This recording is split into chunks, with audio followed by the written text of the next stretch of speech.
राम राम जी दोस्तों, कैसे हैं आप सब। उम्मीद है आप सब बहुत अच्छे से होंगे, स्वस्थ होंगे और जहाँ कहीं भी होंगे सुरक्षित से होंगे। तो मैं पूजा स्वागत करती हूँ आपका पूजा व्लॉग में। नया दिन, नई शुरुआत और नए व्लॉग के साथ। तो बस यहाँ पर तैयारी हो रही है बिटिया रानी के टिफ़िन की। और आजकल दिन जैसे सुबह से ही लगता है कि सुबह जो है धूप निकल आई हो, मतलब दिन चढ़ गया हो, ऐसा दिन हो रहा है। और अभी ये टाइम ज़्यादा नहीं हुआ था दोस्तों, अभी 5:15 बजे के करीब हो रहा था।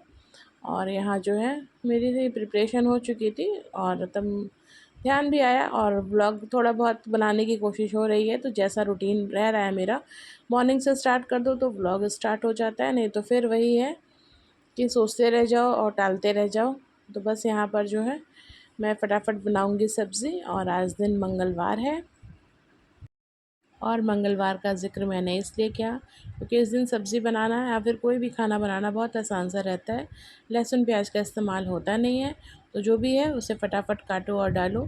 तो फ़िलहाल मैं आलू की सब्ज़ी बना रही हूँ, अचारी आलू की सब्ज़ी, जो कि मैंने पहले भी कई बार आपसे शेयर की है। तो बस वही बनाऊँगी और उसके साथ जो है बना रही हूँ नाश्ता बिटिया रानी के टिफ़िन के लिए और लंच के लिए। तो ज़्यादा कुछ करना नहीं है, सिंपल सी है। पर हाँ, सिंपल सी भी चीज़ बनाने के लिए प्रिपरेशन पूरी करनी पड़ती है।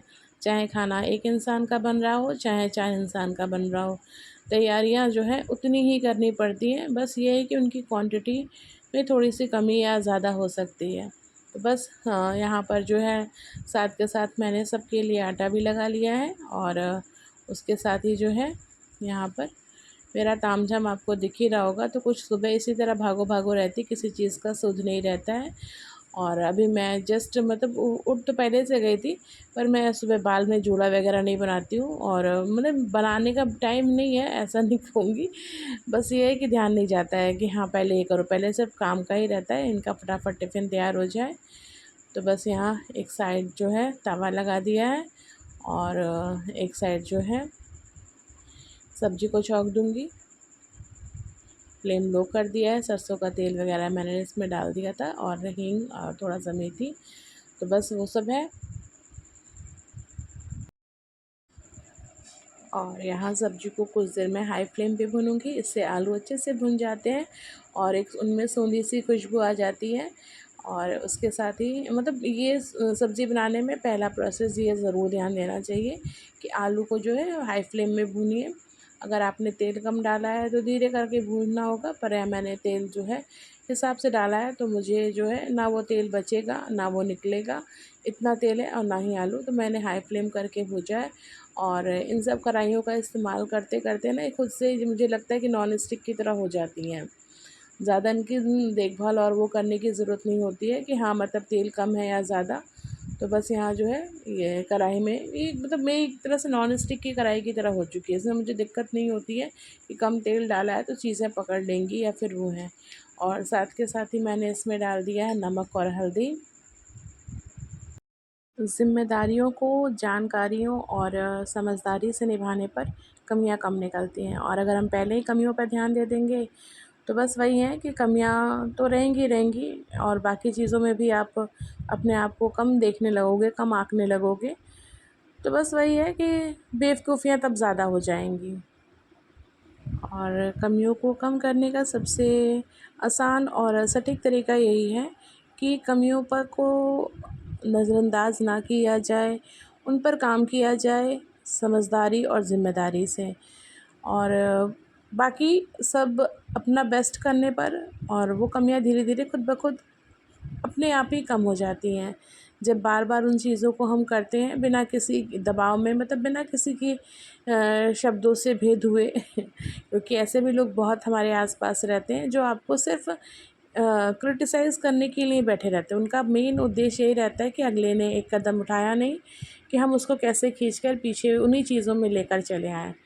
तो उन चीज़ों से निकलने का सबसे आसान तरीका है कि आप उन पे ध्यान मत दीजिए और अपने कमियों को लगातार करते हुए ही ठीक कीजिए। कमियों पे काम करना कभी बंद नहीं करना चाहिए, नहीं तो इससे कमियां कभी ख़त्म नहीं होती हैं। और इन चीज़ों का ध्यान देने से ना इंसान, चाहे वो प्रैक्टिकल लाइफ हो चाहे वो पर्सनल लाइफ हो, तभी सुखी रह सकता है। और उसके साथ एक चीज़ और है, हम इस धरती पर किसी को खुश करने के लिए नहीं आए हैं, हम वो करने के लिए आए हैं जो हमें अच्छा लगता है, जो हमारे समाज के लिए हितकर है और जिसे करने से जो है हमारे आसपास किसी को भी कोई तकलीफ़ ना हो। और हमारे जो प्रिय आलोचक हैं, उनका तो काम ही होता है हर चीज़ में आलोचना करना, आपको किसी तरह से डिमोटिवेट करना, और वो तरह तरीके से अपने प्रसंग और कुप्रसंग में लगे रहते हैं, उनका काम ही यही है। तो देखिए यहाँ जो है सब्ज़ी हो चुकी है, अब इसमें मैं लाल मिर्च पाउडर डालूँगी और उसके साथ थोड़ा खटाई पाउडर, आपके पास सौंफ है तो वो डाल दीजिए, अजवाइन डाल दीजिए, हींग मैंने पहले डाल दिया था। तो बस ये झटपट बनने वाली है। मसालों में मैंने बस इसमें इन्हीं मसालों का इस्तेमाल किया है और थोड़ा-सा धनिया पाउडर।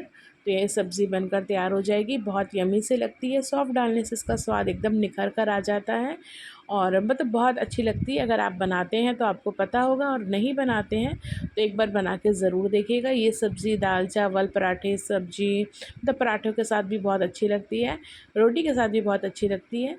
तो बस यहाँ पर फटाफट अब मैं इनका टिफ़िन बना दूँ। ज़्यादा कुछ नहीं है, 2 रोटियाँ सेकनी है, टिफ़िन में ये रोटी ही ले जाती हैं। तो यहाँ मेरा मॉर्निंग का रूटीन कंप्लीट हुआ। फ़र्स्ट टाइम का मतलब फ़र्स्ट मीटिंग का भी एक ही इंसान है। अब ये अपने काम पे जाएँ और उसके बाद मैं बाकी लोग के उसमें लगूँगी। तो मैं आपको अभी सब्ज़ी दिखाती हूँ। 15 से 20 मिनट लगता है टिफ़िन बनाने में एक इंसान का, वैराइटियाँ ना रखी जाएँ तो। सिंपल एक सब्ज़ी और रोटी पराठा जो भी बनाना होता है उसमें। लेकिन उसकी तैयारियों में इतना टाइम लगता है कि अगर आप सुबह 4:30 बजे उठ जाइए, तो भी आप किचन में लगे हुए मिलोगे। और चाहे वो रात के समय, मतलब ये टाइम जो है हमारा प्रिपरेशन में ही ज़्यादा जाता है। काम से ज़्यादा मतलब सामान से ज़्यादा हमारा ध्यान काम पे रहता है। तो यहाँ देखिए ये सब्ज़ी है अचारी आलू, बहुत ही यम्मी सी लगती है, कम मसालों का इस्तेमाल है। हाँ, थोड़ा लाल मिर्च की ज़रूरत पड़ती है, हरी मिर्च से वो स्वाद नहीं आता है। और उसके बाद मेरी यहाँ किचन क्लीनिंग हो चुकी है, बाकी सबका नाश्ता हो चुका है। और मैं आपको टाइम दिखाती हूँ। टाइम 11 बज चुके हैं, 11:15 हो गए हैं। और अब उसके बाद मैं आपसे नेक्स्ट मॉर्निंग को मिलूँगी। और ये सुबह का समय है और यहाँ हनुमान जी की पूजा वंदना हस्बैंड कर चुके थे और मैं आई थी बाहर, मतलब बस दर्शन करने के लिए। अभी मेरा नहाना बाकी सब घर का काम बाकी है। बच्चे स्कूल जा चुके हैं, मतलब बिटिया रानी जा चुकी हैं, और आज बेटू का भी कहीं निकलना था तो वो भी अपना निकल चुके हैं। और यहाँ टाइम सुबह के भी 8 बज रहे थे, ज़्यादा टाइम नहीं हुआ है। और इस रूम की मैंने क्लीनिंग कर दी थी, बाकी अंदर का मैं आपको नहीं दिखाने वाली हूँ क्योंकि अंदर अभी सब ऐसा पड़ा है। और धूप देख लीजिए, ऐसा लगा है कि सुबह से ही भगवान जी एकदम मूड में निकलते हैं कि जाते ही चमक जाना है सब पर। और ये दही बड़े हैं बस। और यहाँ दोपहर के खाने की तैयारी, ज़्यादा कुछ करना नहीं था। सब्ज़ी मैंने आज आलू की ग्रेवी वाली बनाई थी और उसके साथ जो है दोपहर के लिए थोड़े बहुत दही बड़े थे, अभी लास्ट बैच है तो इनको बनाकर रख दूँगी फ्रिज में। और जैसे बनाया था वैसे ही बनाना है, ज़्यादा कुछ करना नहीं है। और ये चावल है, तो बिटिया रानी स्कूल से आई तो उन्होंने कहा कि नहीं, ये मैं चावल सब्ज़ी नहीं खाऊंगी, आप जो है उसको फ्राई कर दीजिए। तो बस मैंने यहाँ पे चावल फ्राई कर दिया है। और ये हमारा तैयार हो गया दोपहर का लंच।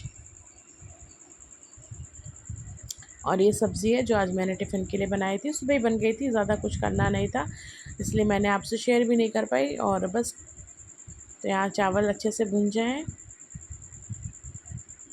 और यहाँ दही भल्ले तैयार हो चुके हैं, दही बड़े। हेलो फ्रेंड्स, तो यहाँ बन रहा है दोपहर के खाने की तैयारी हो रही। चावल था उसे मैंने फ्राई कर दिया है, बिटिया रानी स्कूल से आ चुकी हैं। और साथ ही मैंने बनाए हैं दही बड़े, जो कि मैं आपको दिखाती हूँ।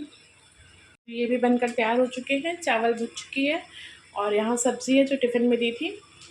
अपना आज साथ और नेक्स्ट सहयोग बनाए रखिएगा। फिर मिलूँगी नए ब्लॉग में, नई ऊर्जा, नए उत्साह के साथ।